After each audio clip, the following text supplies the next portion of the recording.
Deepanshu, I just have a couple of more questions around.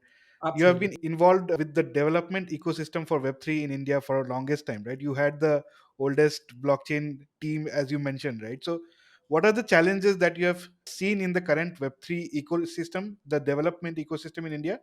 And what do you think are the opportunities for Web3 to develop from an Indian perspective?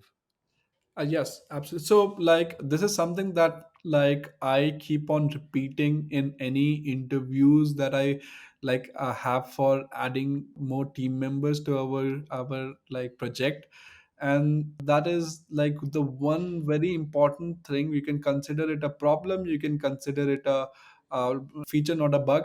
Is that although Web3 everything is out there, open source, free for you to read and draw inspiration from, look at anyone else's project and try to do your best with that code and run better BD on top of it.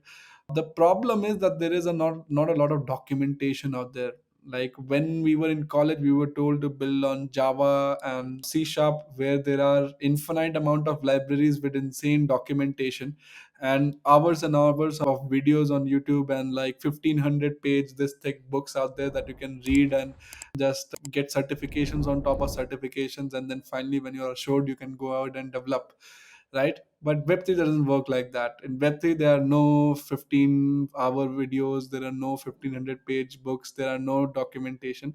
You just have to read and figure out. So curiosity is the most important aspect, and that is one of the reason why, if there has been no big enterprise that has been able to crack blockchain, there is no big entity or company out there that is building into blockchain at this particular point of time. Currently everyone is collaborating with the current project, but no one is building, right? The reason for that is this, and that is the biggest blocker.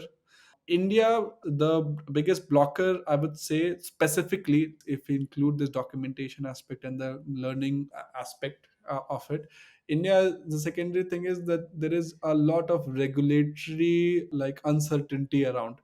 So currently, it's fine. You can pay your taxes and be golden in the eyes of your nation. But what about if it changes tomorrow? What about if you become a criminal tomorrow? Because this is a nation that on one night PM says that, hey, all the currency is gone, and new notes from tomorrow onwards, right? So the regulatory uncertainties, which scares a lot of people, especially we are from a nation where people prefer stability.